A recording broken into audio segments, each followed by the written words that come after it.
Saudara-saudara, kalaupun seorang kedapatan melakukan suatu pelanggaran, maka kamu yang rohani harus memimpin orang itu ke jalan yang benar dalam roh lemah lembut sambil menjaga diri sendiri, supaya kamu juga jangan kena pencobaan.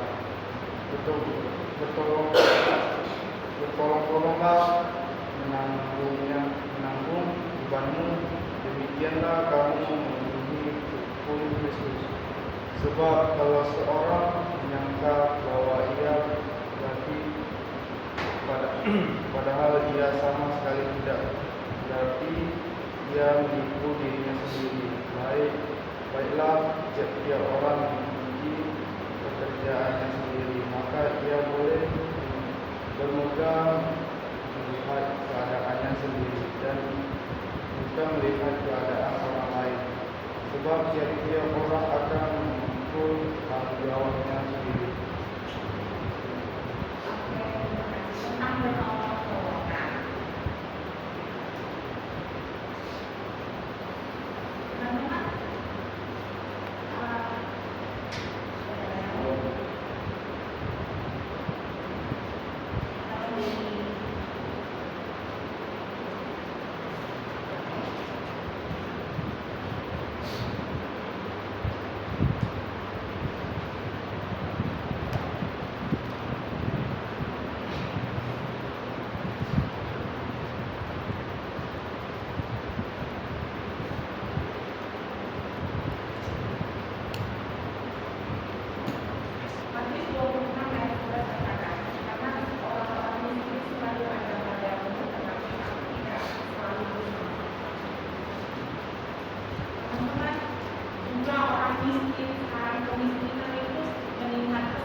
Dia punya 3 orang anak juga begitu. Hidupnya masih sangat sederhana sekali. Suaminya meninggal. Yang selalu ada di dalam kepala saya ini, saya selalu berpikir, ada begitu banyak orang susah di sekeliling saya. Kenapa? Apa yang bisa saya lakukan?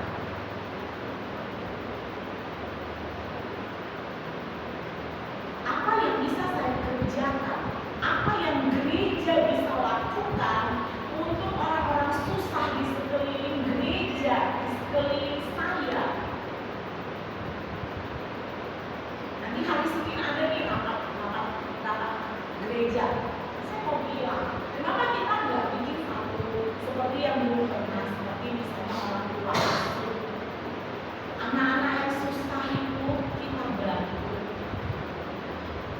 Karena kecenderungan orang-orang sekarang itu pelit, mikirin diri sendiri, nggak peka dengan sekelilingnya. Makanya kalau pemimpin gereja atau pemimpin satu organisasi itu pelit, kikir, egois, bisa kebayang organisasi yang dipimpinnya pasti juga terdiri dari orang-orang pelit.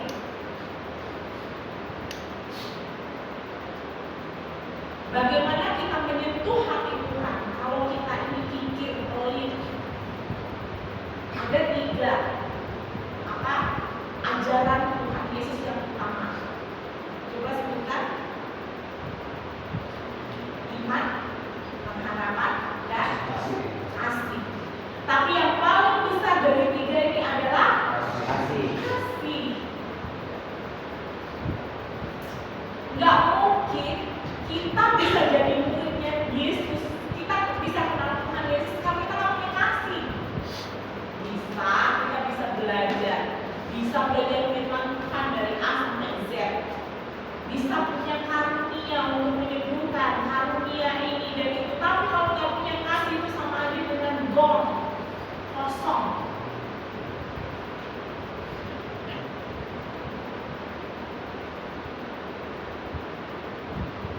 Kemampuan saya terbatas. Yang pertama kantornya jauh dari kota, jauh dari pusat gereja, jauh dari perumahan jemaat. Dan saya nggak bisa nyetir mobil. Jadi kemana-mana saya harus menjadi maxim grab. Ongkosnya besar kalau maxim. Saya juga harus mikir. Tapi kalau gereja tergerak membantu sesama, membantu orang-orang miskin di antara mereka, pasti ada cara.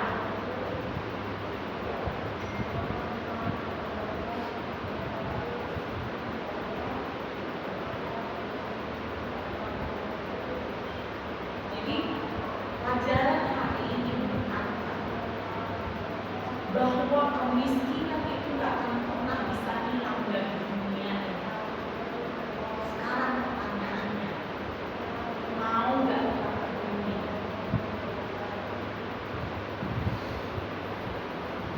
Sama orang, saya belajar satu hal begini. Karakter manusia itu sulit ya, global. Manusia sekarang jadi global, sulit. Susah diatur, susah dikasih tahu, susah diomongin, susah dinasihati. Terus apa yang bisa kita lakukan? Kalau saya sih simpelnya seperti itu. Kalau niat hati mau memberi, beri aja. Nggak usah dinasihati. Kalau dia nggak mau terima nasihat, nggak usah, doakan aja. Yuk kita berdoa. Tuhan Yesus berkati hidupmu. Tuhan Yesus tolong.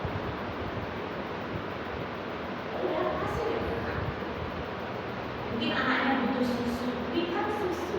Mungkin anaknya butuh uang sekolah, bayar uang sekolahnya setahun atau 6 bulan ke depan. Jangan kasih uang tunai. Banyak orang kan nggak bisa pegang uang tunai. Begitu pegang uang tunai langsung dibeli hal-hal yang nggak lucu, nggak benar.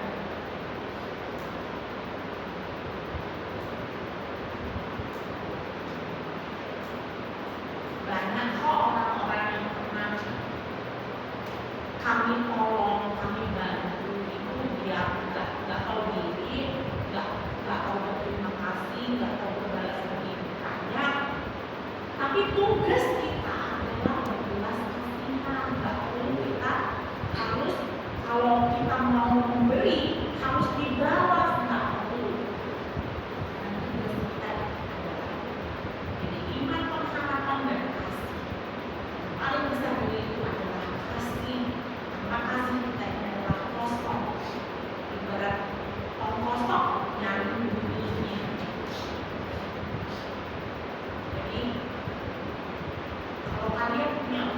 bijaklah menggunakan waktu.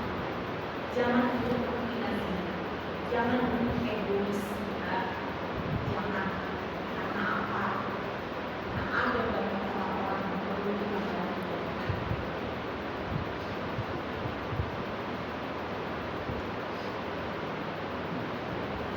Orang miskin tidak akan pernah habis meskipun orang miskin tidak akan pernah hilang akunnya miskin. Karena apa? Karena Tuhan Yesus mau ajarkan kita nih untuk berbagi kasih. Kalau orang miskin gak ada di dunia ini, gimana ya mau berbagi kasih? Nah itu aplikasi dari kenapa Tuhan izinkan ada kemiskinan, yaitu supaya kita bisa mata rohani kita bisa melihat ada orang-orang yang perlu kita bantu, ada orang-orang yang perlu kita bantu. Saya punya anggota KUL itu sekitar 6 kakak, kalau di kampus itu sekitar 12 orang, 15 orang. Saya terbiasa memperhatikan kesehatan, ada berkat kita makan bersama. Saya nggak pernah membebani anggota KUL kami dengan uang. Yuk kita buat acara ini, yuk kita kumpulkan uang. Enggak. Oh, Tuhan mencukupkan segala sesuatu. Setiap KUL 2 minggu sekali kita itu makan bersama di rumah sekretariat dan anak. Makan bersama, terus nanti kayak kemarin ada bagi sembako di gereja, mereka saya masukkan semua ke bagi sembako. Kenapa? Supaya apa yang seorang pemimpin lakukan terhadap anak-anak rohaninya itu akan turun. Mereka juga melakukan seperti itu. Supaya apa? Supaya mereka juga memuridkan orang lain. Si Kandar itu sama Tito Tambah tidak satu gereja. Tapi saya selalu ingat besok ada doa puasa, doa pengajian di gereja. Saya suruh mereka datang. Karena apa? Kita bersama dengan anak-anak rohani, anak-anak yang sudah kita bimbing itu harus satu isi kepala, harus sama isi kepalanya, nggak bisa. Dalam satu organisasi nggak boleh si A ke sana, si B ke sini, enggak. Harus satu kepala, satu isi kepalanya harus sama. Tapi bukan juga menggunakan amalan, tidak. Tapi untuk bersama-sama satu visi dan satu tujuan untuk mencapai tujuan yang Tuhan suruh untuk dikerjakan dan dilakukan.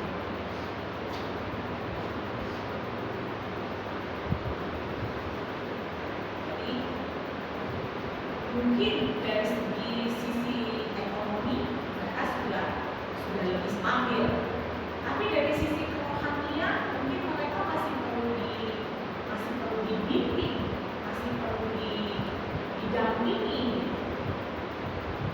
Karena Tuhan Yesus juga sampai di akhir hidupnya dia tetap bersama-sama muridnya.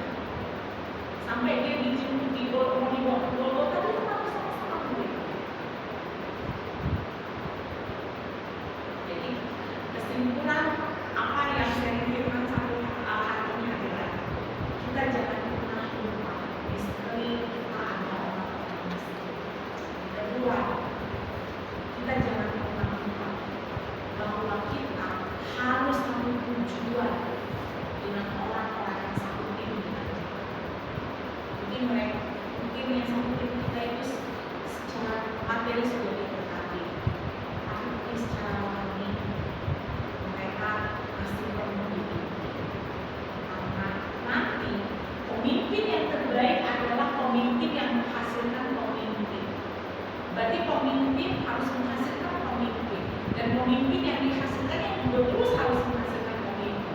Jadi pemimpin yang di atas itu punya cucu pemimpin, cicit pemimpin seperti itu.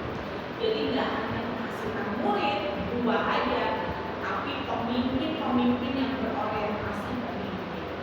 Pemimpin yang berorientasi pemimpin adalah dia memenuhi karakter Kristus untuk memimpin orang-orang di bawah.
segala program-program ketentuan, hukum, kepastian dan segala sesuatu untuk kebaikan. Maka Tuhan ada over kapasitas di lapas rumah seluruh Indonesia bisa ditangani Tuhan. Kami rindu Tuhan, Bapak, angka kejahatan bisa turun, angka kriminalitas bisa turun, Bapak. Kami rindu Tuhan, jamahan Tuhan atas Indonesia.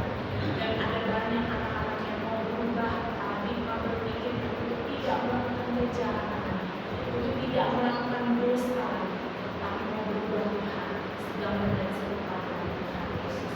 Kami serahkan ambil kemudian hukum dan HAM Pulau Lombok. Kami rindu Tuhan ada pembaharuan juga, ada perbaikan juga, bahwa segala sesuatu kami serahkan ke dalam tangan. Maka seluruh Indonesia, bahkan di kepulauan yang kami serahkan ke dalam tangan. Kami rindu Tuhan, ada namamu disebut, namamu disebut Tuhan, namamu disebut Bapak.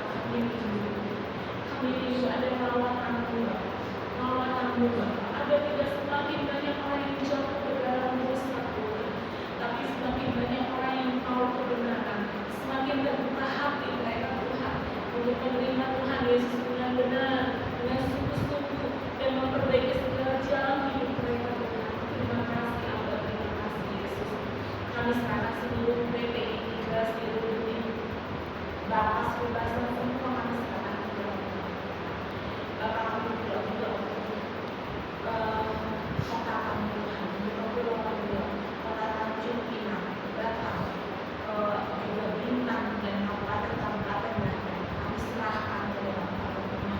Kalau hari ini ada pelantikan PJ Wali Kota, Bapak Yesus, biarlah Engkau yang memandang Wali Kota, dan kota Tanjung Pinang Tuhan. Kami rindu ada perubahan, juga Bintan Tuhan, ada perubahan, ada perbaikan Tuhan. Kami rindu Tuhan, bahkan Kepulauan Riau ini Tuhan, kami rindu Tuhan.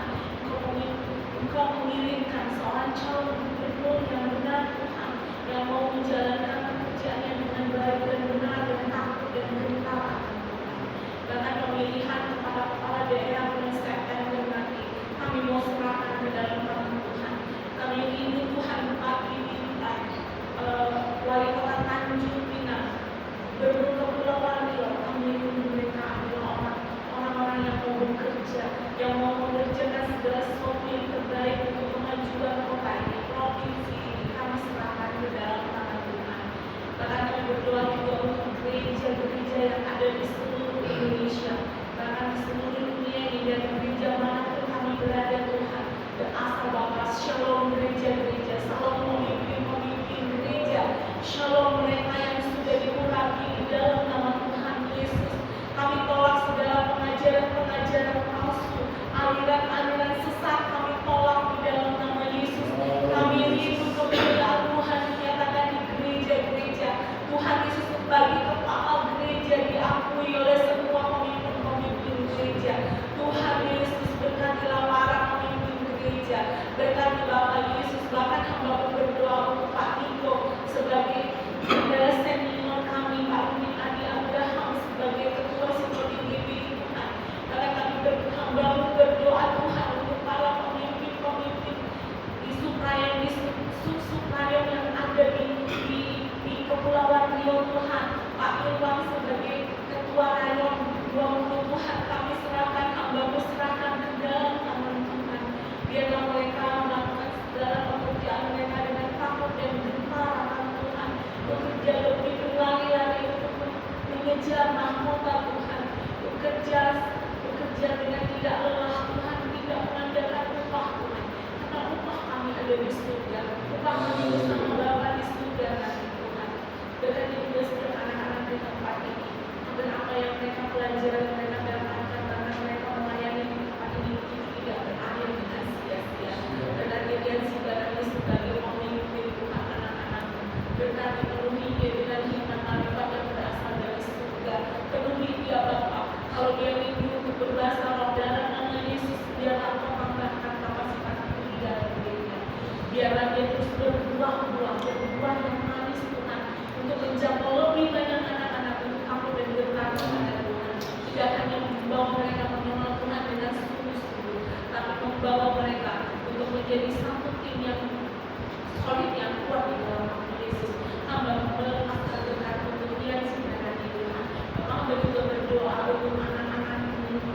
yang tidak bisa hamba sebutkan satu persatu. Untuk Mas Kris, untuk Bang Rinto, untuk David, untuk Tolong, untuk Tony, dan untuk anak-anakmu yang lain yang tidak bisa hamba sebutkan namanya Bapak. Di dalam nama Yesus, berkat-Mu tercurah atas mereka, berkat-Mu tercurah atas mereka, dan kiranya Tuhan terus memberkati iman-iman mereka agar mereka sungguh-sungguh di dalam nama Yesus. Terima kasih Abah, terima kasih Yesus. Bapak sewaktu akan pimpinan kami serahkan ke dalam tangan Tuhan. Hadirlah di sini, hadirlah di sini. Kami butuh Engkau Tuhan, kami butuh Engkau Tuhan, kami butuh Engkau Bapak, kami butuh Engkau Tuhan. Terima kasih agar di tempat ini ada begitu banyak orang yang mau mengenal Yesus, mau mengerti kebenaran, dan mau menjalankan kebenaran. Terima kasih agar terima kasih Yesus. Sepanjang hari ini dan setiap pelarian kami minggu depan kami serahkan ke dalam nama Tuhan. Terpujilah nama-Mu yang kudus dan hebat itu. Yesus, Yesus Tuhan, Yesus, Yesus yang kami panggil di dalam nama Yesus Tuhan dan Raja kami, Allah kami, Bapa kami. Kami juga serahkan keluarga kami ke dalam tangan Tuhan. Dalam keluarga kami juga diselamatkan orang tua, anak, istri, siapapun keluarga kami, abang, papa, sepupu, semuanya Tuhan. Kami rindu mereka diselamatkan. Kami rindu mereka juga mengenal kebenaran. Berkati pekerjaan, kesehatan, dan semuanya. Kami serahkan ke dalam tangan Tuhan. Terima kasih Abah, terima kasih Yesus. Terpujilah nama-Mu yang kudus dan